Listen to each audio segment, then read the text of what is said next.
गणनायकाय गणदैवताय गणाध्यक्षाय धीमहि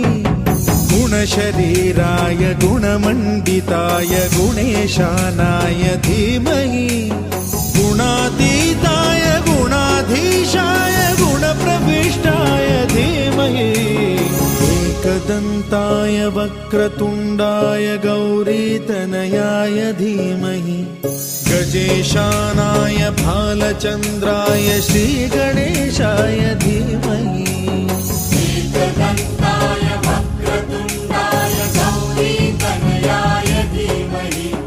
गजेशानाय भालचन्द्राय श्रीगणेशाय धीमहि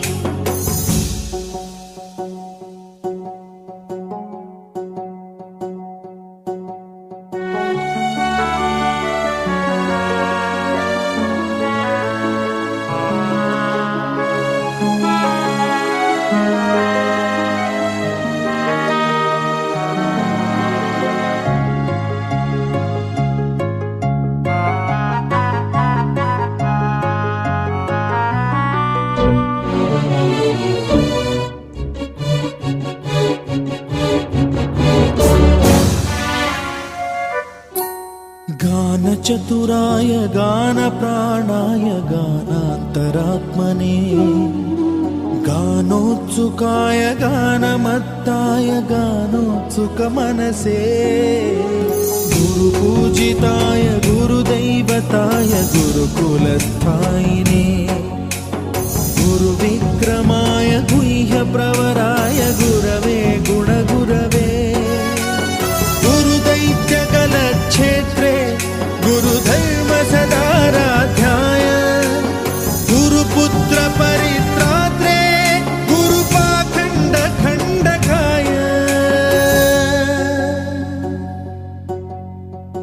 गीतसाराय गीततत्त्वाय गीतगोत्राय धीमहि गूढगुल्फाय गन्धमत्ताय गोजयप्रदाय धीमहि गुणातीताय गुणाधीशाय गुणप्रविष्टाय धीमहि एकदन्ताय वक्रतुण्डाय गौरीतनयाय धीमहि गजेशानाय भालचन्द्राय श्रीगणेशाय धीमहि एकदन्ताय